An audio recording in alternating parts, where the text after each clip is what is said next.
Welcome to the Military OneSource Podcast. Military OneSource is an official program of the Defense Department with tools, information, and resources to help families navigate all aspects of military life. For more information, visit MilitaryOneSource.mil. Welcome to the podcast. I'm Bruce Moody. A funeral or a memorial service is a deeply personal event. It's a time to honor a service member's life and service. In the military, an individual can be authorized to direct the disposition of remains for a service member who died while serving in an active duty status. The Department of Defense acknowledges the individual as having been entrusted by the service member with this special and sacred responsibility. And along with this acknowledgement, the department provides a series of rights and support to ensure that the individual is able to carry out this responsibility. Those rights and that support provided by the department is our topic today. Trevor Dean joins us. Trevor is with the department's Casualty, Mortuary Affairs, and Military Funeral Honors program. Trevor, welcome to the program. Thank you, Bruce. It's great to be here with you today. Absolutely. Let's begin. Tell us a little bit about yourself.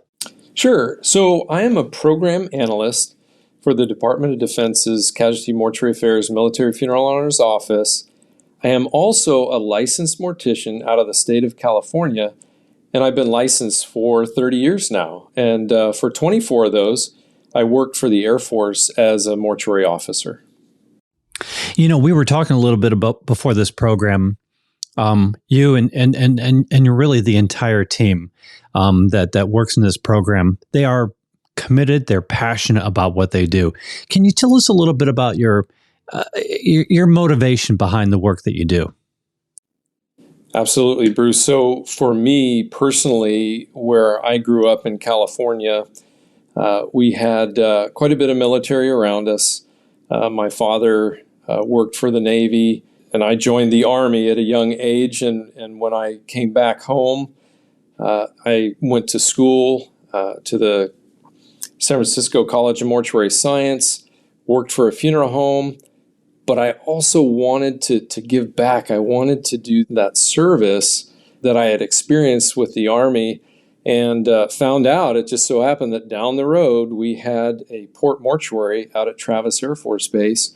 And the first position that opened up, I applied for and was fortunately selected. And so it's really that desire to give back, to serve our service members and their families. The entire team, their heart is in what they do on a daily basis. We all have either service in our background, service members also in our family. And we want to give back, and this is the way that we've all chosen to do that. Yeah, absolutely. It's an honor to call you a colleague and a friend, and it's humbling to watch you and the team at work. To get to the topic for today, it's an acronym. It means persons authorized to direct disposition. It's a wonky bureaucratic title, but there's a real important responsibility behind that acronym. Can you talk about what this is and what are the responsibilities of this individual? Absolutely. So that acronym, which is, like you said, the person authorized to direct disposition, is an important designation that's made. So a service member makes that designation on their record of emergency data. It's a document that all service members have to do, and they typically review those and update them every year just to make sure that nothing has changed, or if it has, they can update it. And that is one of those designations. And that person is the one person that ultimately, makes decisions regarding mortuary services provided by the military, and then ultimately their funeral services. So the PADD will decide, what receiving funeral home will handle those funeral services. And then there's a lot of other detailed decisions that they make that this service member is entrusting to them to make, when they designate them as their own PADD.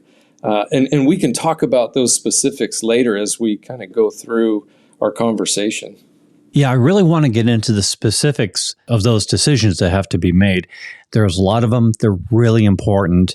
When it comes to making them, a person does not have to make them alone. There are other people who can lend a hand in the decision making. Can you talk a little bit about that?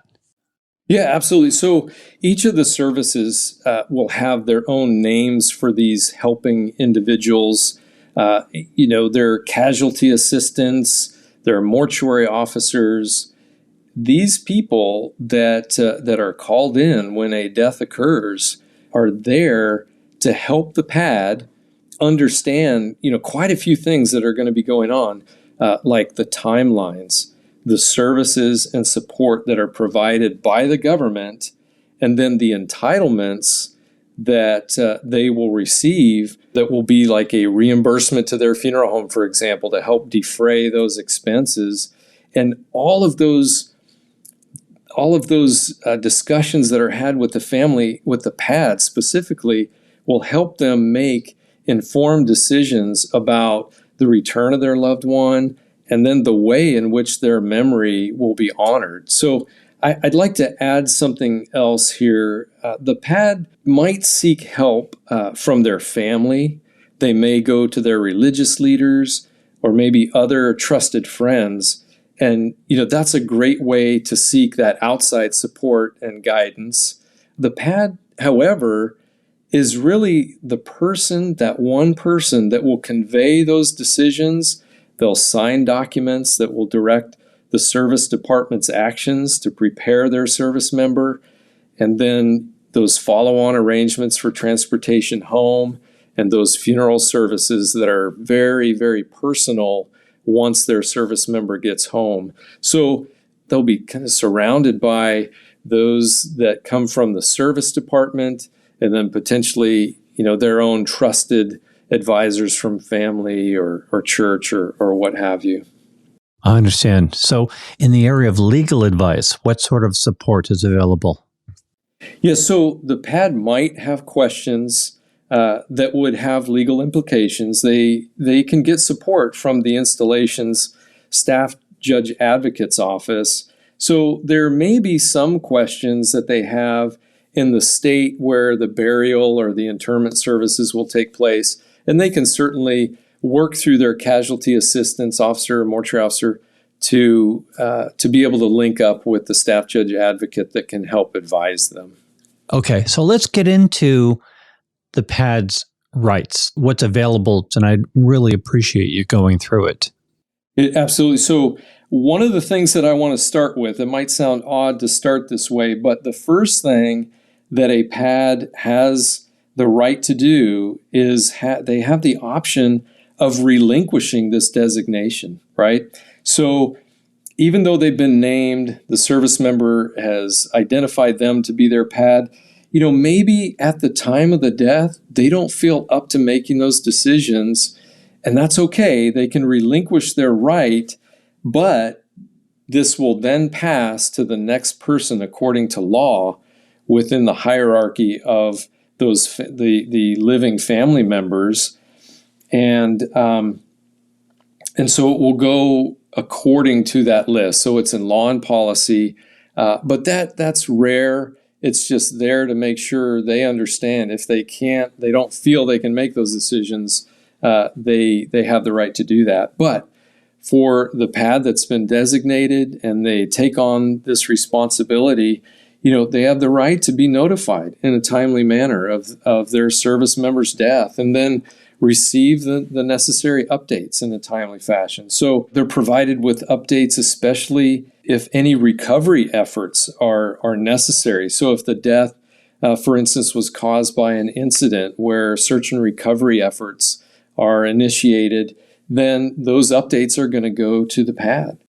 They have the right to receive a briefing from casualty assistance and mortuary affairs regarding all of those things that we talked about earlier about preparation, what the government will do, and then what they're entitled to, how the transportation of their loved one will be affected, how they're going to get home, and then any of those disposition options that they have. And when I say disposition, I just mean generally the decisions that they make with their funeral home as it relates to the funeral services, the burial, and other things that we'll talk about a little bit later too.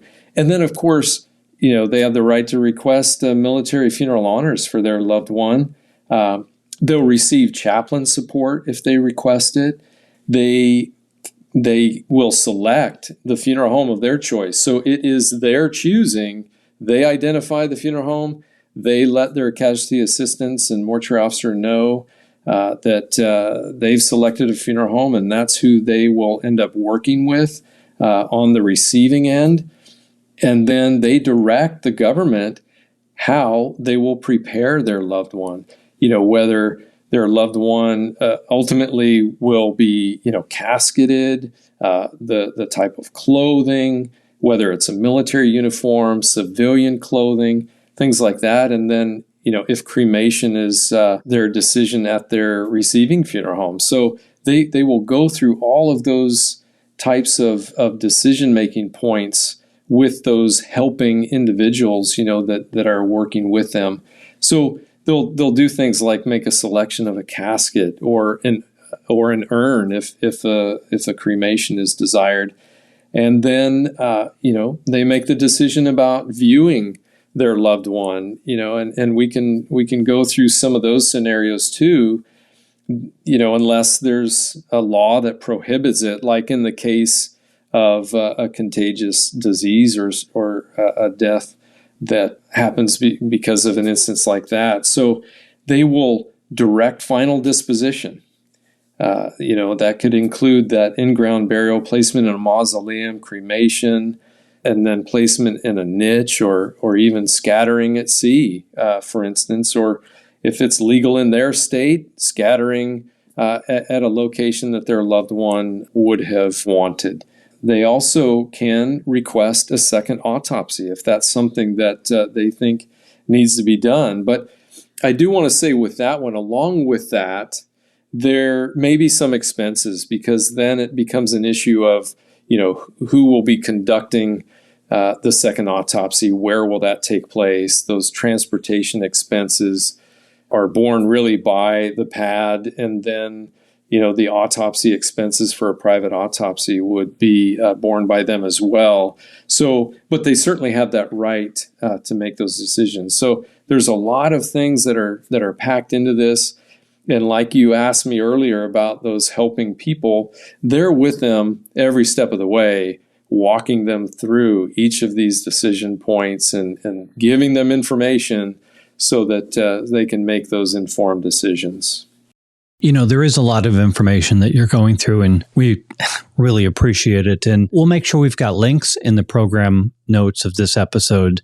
People can click into it and see the list of things that we're going through today and figure out how to learn even more on this topic. Trevor, a couple more questions on this issue. What is the process for a PADD deciding whether to view the deceased service member's remains? Do they get guidance from the Defense Department when they're having to make this decision? They do. So that is one of the most important parts of this whole process. I just from working with families, typically the two questions that I would get is, when will my loved one come home, and do I get to see them? So generally, the contracted funeral home's licensed embalmer will make that viewability recommendation. And that's just what it is. It's a recommendation. It's communicated over, through the casualty assistants, mortuary officer to the PADD, so that they can take that recommendation and then take those next steps. So what happens if the recommendation is that the remains are considered non-viewable? So this is a really difficult part of what we do. And, there are specific standards that must be met to ensure that the service member is cared for with the highest level of dignity, honor, respect. We take great pride in that part of what we do. The preparing mortician may decide they didn't recommend a viewing. they might still be able to be dressed according to the PADD's direction. So maybe in a uniform or civilian clothing. But then what the embalmer would do is they might use sterile gauze to wrap the head and face, or a decision might be made that the person must be wrapped completely in a military green blanket, and then the clothing is placed over them. Those are really important distinctions because we do those so that the PADD and the family, they may still have those private moments that would be arranged in each of those instances, even with the casket open, in working with their receiving funeral home, so that the family, can still spend a moment saying their goodbye. Maybe they want to place a sentimental item in the casket directly with their loved one. I've had experiences with families where, they still wanted to put their hand in the casket, place their hand maybe on that uniform or on their loved one's gloved hand if they were able to be dressed. And they take that very important time where they may not have a traditional open casket viewing, but they can still spend that time, be there with their loved one in these difficult circumstances. So that kind of brings me to my next point. The PADD, they may or they may not want any detailed information. These are really difficult conversations to be had, and our folks in the field, they carry this out with candor, and as compassionately as possible. When the service member arrives at the PADD designated funeral home, their funeral director is also another trusted agent that can help them with those next steps. The decision might be, that there's no viewing at all and the casket's closed for services, which might still include a visitation, a church service, and burial. So those traditional elements would still be there, but the PADD might still decide that they want to see their loved one privately, and they would work with their funeral director to see them. They should take their time, discuss this with their funeral director, maybe again bring in their religious leaders, their family, and determine the best way to handle a private viewing and under circumstances like that. So, we would really want them to do this incrementally so that at any time they can decide, okay, I don't want to do this. But if they really want to see them, they would work with their receiving funeral home to do that. And regarding all of these important decisions, what is the process for the PADD when it comes to arranging funeral honors?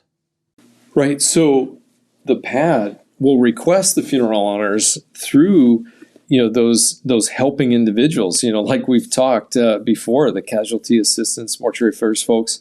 So the people that have been with them all along the way, they will ask them, request military funeral honors, and those people will reach out to those military funeral honors teams that serve the location where the funeral service will be held.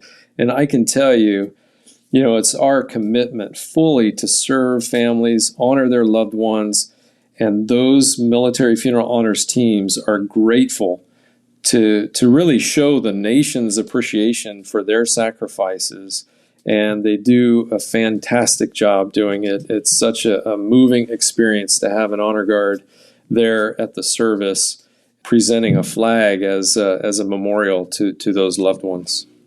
It's a very intense experience for the honor guard who attend, for everyone.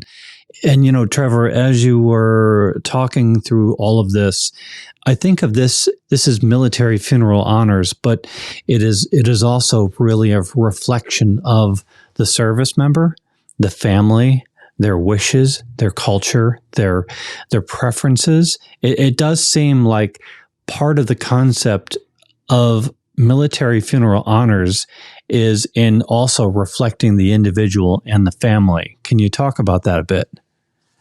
Yeah, absolutely. And that's why, each of the services have their own honor guard, just for those reasons that you stated. It's ingrained in our culture. It is, what we expect to see at a service member's funeral. And we have that commitment, that obligation. Our teams want to be there. They want to take care of their own. These are their peers, by the way. So these are people that they serve with, and they are selected to be Honor Guard members. So it's an incredible job that they have to do, but it's more than a job. It is really a calling for that time that they're on these Honor Guard teams. And it means the world to our families, and we want to make sure that our Honor Guard teams are there, they're prepared, their uniforms are impeccable, and that they carry on these services, as we would expect. And it just does such a good service to the community to show that we continue caring. Even after a service member's death, we're going to be there for them. Absolutely. Trevor, it's always a pleasure. It's always an honor to have you on the program. Thank you so much for joining us today. Thank you, Bruce. Trevor Dean is with the department's Casualty, Mortuary Affairs, and Military Funeral Honors program. I want to remind you that Military OneSource is an official resource of the Defense Department. We are a website, a call center on social media, and we have a podcast. So subscribe to us wherever you get your podcasts, because we cover a whole range of topics to help military families as they navigate military life. I'm Bruce Moody. Thank you so much for listening today. Bye-bye.